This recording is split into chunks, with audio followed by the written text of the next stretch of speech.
everything just requires a little bit of special work, but I'm your man for the job.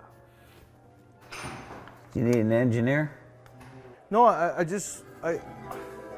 Welcome to Sam's Garage, presented by NH Oil Undercoatings.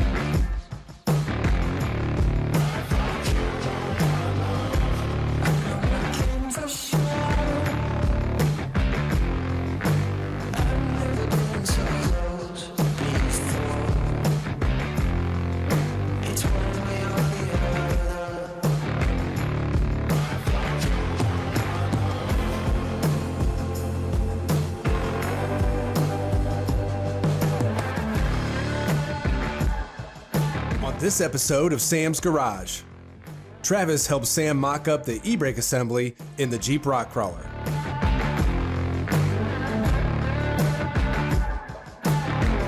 Sam and Doug installed the throttle cable and ignition components in the Alpha 1 GTO.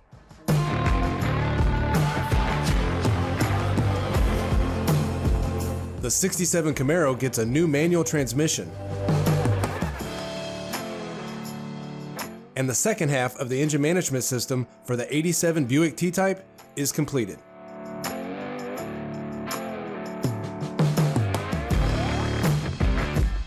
Sam and Travis mock up the e-brake lever and cables in the Jeep Rock Crawler.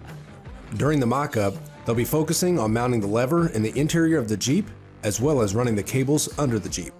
All right, Travis, let's install some emergency brake cables. Is this similar to like what we did on the C10 2 years ago? It is similar, yes.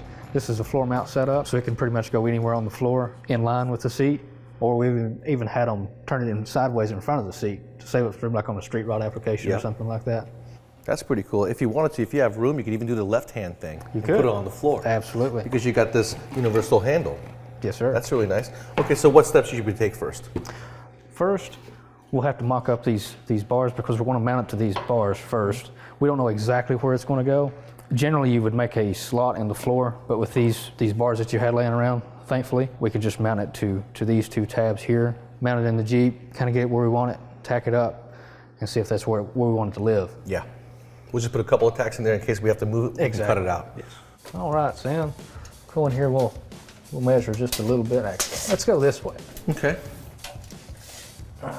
So roughly 17 3/16. Give us a nice snug fit.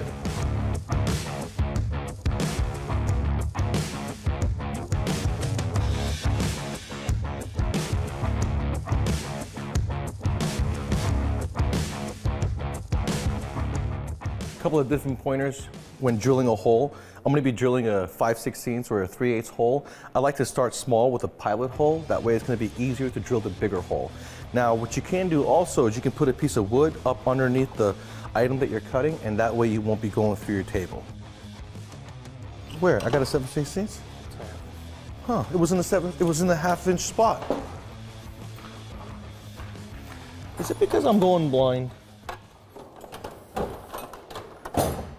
Huh, I am going blind. That's why I got these wisdom goggles.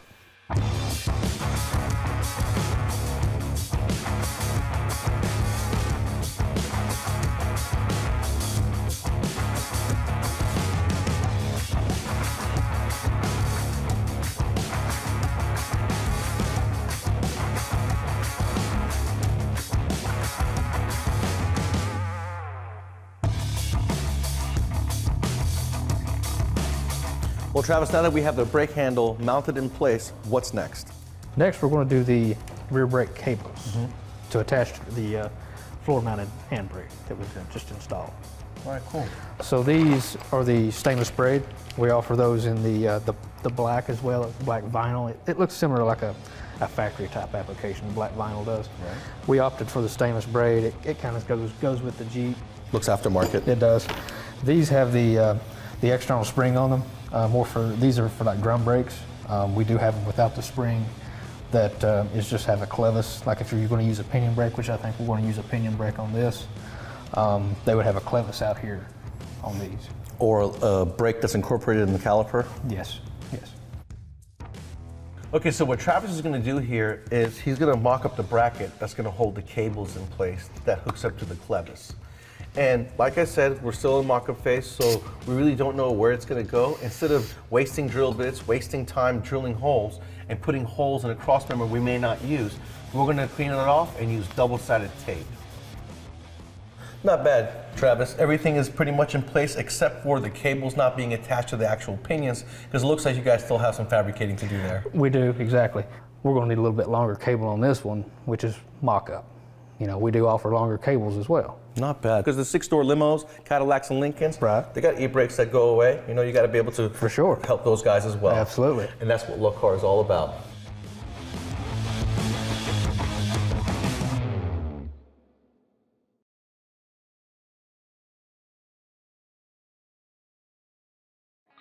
Welcome back to Sam's Garage, presented by NH Oil Undercoating. Sam and Doug continue making progress on the Alpha 1 GTO. This episode, they'll install the throttle cable, as well as ignition coils and wires. Both parts are necessary to provide air and spark to make this engine come alive.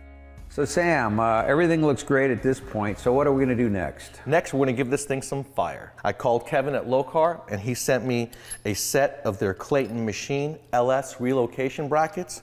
And we're going to be able to put our coil packs right there, run our ignition wires to our spark plugs, and then he even sent us the throttle cable that they made for this intake manifold. That's fantastic. You know, we'll go ahead and let's go ahead and get started, get the cables going. And don't forget dielectric grease, very important. And why is that important, Sam? Well, because what happens is that when you go to do a service on your spark plugs and you go to pull the boot off the spark plug, believe it or not, the boot gets stuck onto the spark plug itself. So the grease allows for the boot not to get stuck on the spark plug. And it transfers electricity from the connector to the spark plug better. That's great information. Now remember, it's important, whenever you're changing plugs or plug wires, don't forget the dielectric grease, because it makes a real big difference.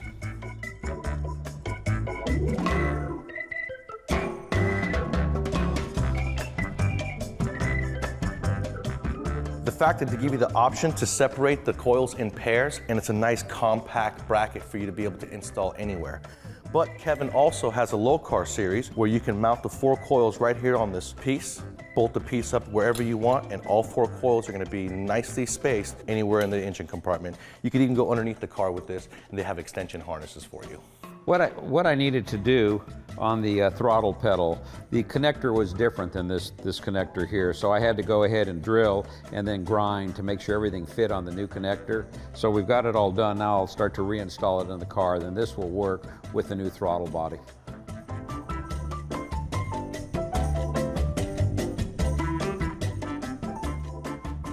Now it's very important to get all the slack out of the outside cable in order for you to have a nice, good, full sweep of your throttle. You want to double check inside the car, making sure there's no obstructions. Fully sweep the throttle pedal with a person out here making sure that your butterflies or throttle plate is opening up fully. If you feel like it's not opening up fully, you can take it and travel it the rest of the way to see how long it'll take before it stops on its own. Then you can go back and make some more adjustments. Now it's very important that whenever you guys are doing your cable from Locar, there is an inner cable that is going to be going through the outside shield. Do not cut the outside shield with the inner cable in it, because then you have killed your product by making the cable that actually actuates the throttle linkage way too short. So when you're doing the lengths and you're cutting them to length, do it in 2 separate stages, making sure that you do the outside one first, get that length done, bolt it down, then feed the inner cable through, making your adjustments, putting your end on it, going to your throttle cable, and finalizing your installation. Well, Doug, as you can see, I even took care of the upper and lower radiator hoses along with the heater hoses. Now tell everyone what we have to do to adjust the sweep of those throttle bodies. Yeah, the Locar system that we put on here sure looks good. There's a lot of things that we had to do on this thing. Is you got to make sure that your throats on your butterflies are fully open. You have somebody inside the car, have them push down on the pedal, make sure you're getting the full sweep. There's a lot of adjustments. Everything that we have done in here, Sam, just looks fantastic. You know, it looks good. Much better than you, I'm afraid. That's fine, I'll take that. I'm glad you like it. I even got you heater hoses with the DEI reflective tape, because I got one going across the header and one going right across the valve cover. But it's easily serviceable. All we got to do is put clamps on them. You know, And Sam, there you I really like those. It gives the engine just a little more bling. Absolutely.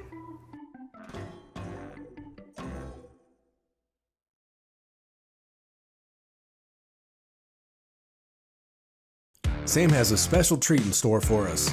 The 67 Camaro is getting a new 5-speed manual transmission, a new flywheel, and upgraded clutch from American Powertrain. Everything will be assembled with ARP bolts, so you know it'll last a lifetime. Man, do I have something exciting for you guys today. Not because I'm changing out the 3-speed slush box in the 67 Camaro to a 5-speed Tremec, but because I don't have to do much of anything else to get this accomplished.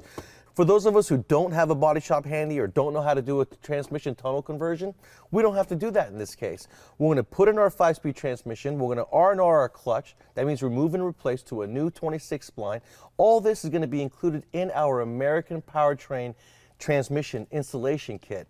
Everything we need. The only thing we'll have to do is going to be a drive shaft when we're all done. This is a job that should be able to be done in a single day.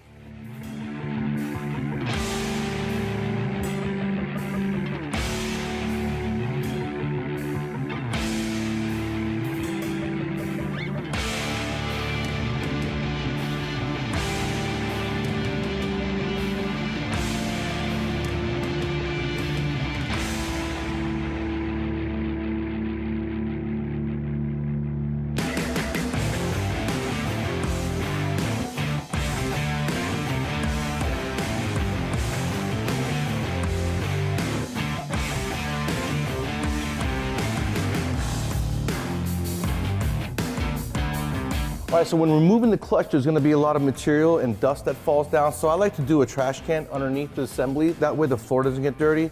But make sure the trash can isn't full just in case the hardware falls in there. You can find it and retrieve it. All right, so I'm going to replace the pilot bearing or pilot bushing, some people call it. And it's very important that anytime you guys do a clutch replacement that you replace this bearing in the crankshaft, okay? Now there's a couple different ways you can do it. I personally like to use bread. What you do is you take the bread, stick it in the hole, and you just keep compacting it and compacting it.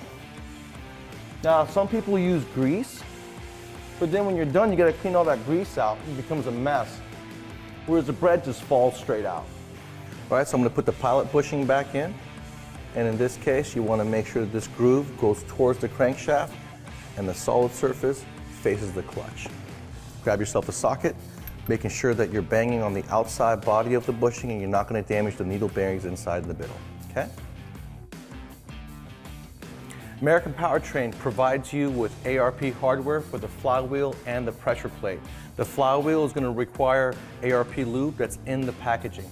Make sure not to throw away the little white piece of paper that's inside the package. That's going to give you your torque specs.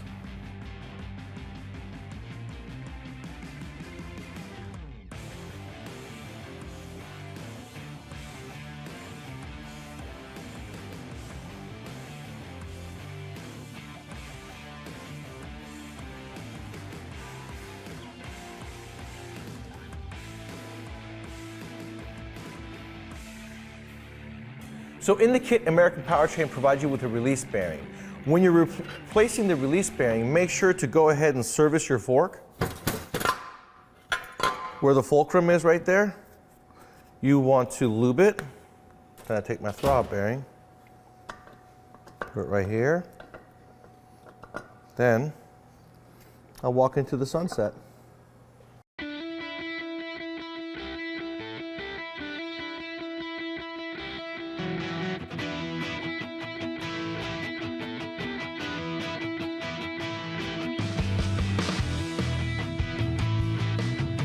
All right, I'm all filled up, ready to go. I could even take my hands and go around the entire transmission. That's how much room we have. All I have to do now is get a custom drive shaft made, so I'm gonna call Inland Empire Driveline and get that taken care of.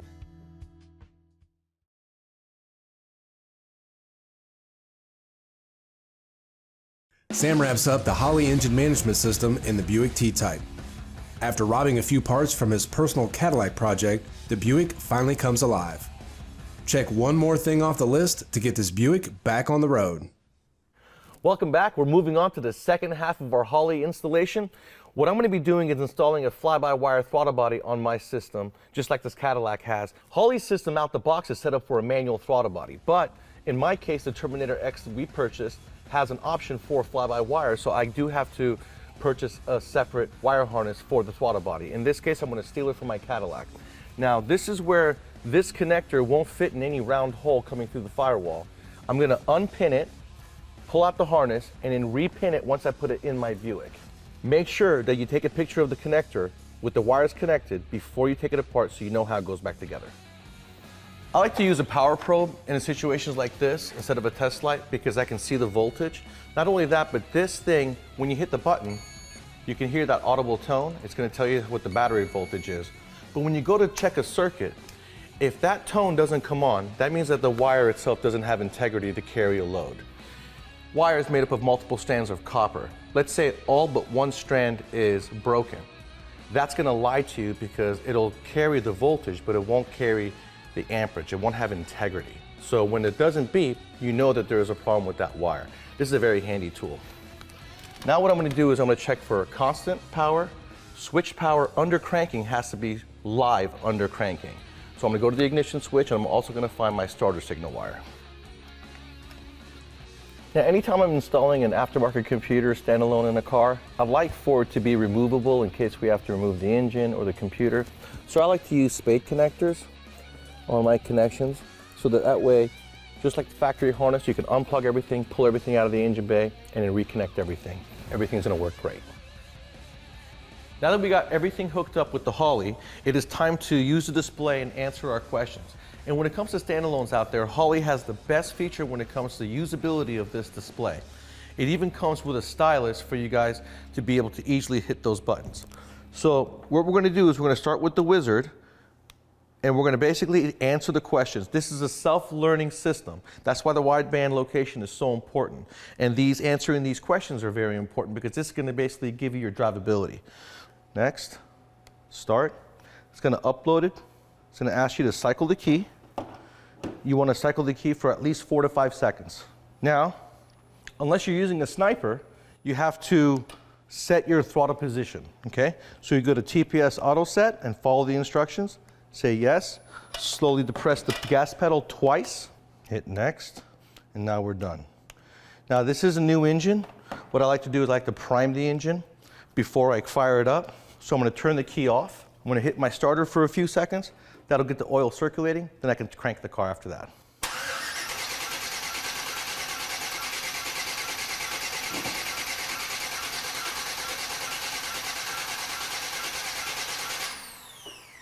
Okay, here we go.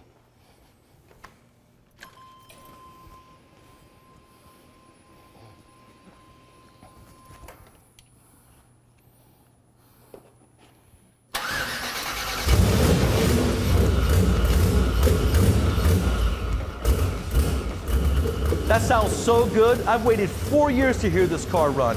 That's gonna give me motivation to go ahead and finish this project. When it comes to the standalones, I'm telling you guys, Holley is the way to go. No one does it better than them. No one does it easier than them. And if you're a DIYer, you can get your car running on your own and save a bunch of money.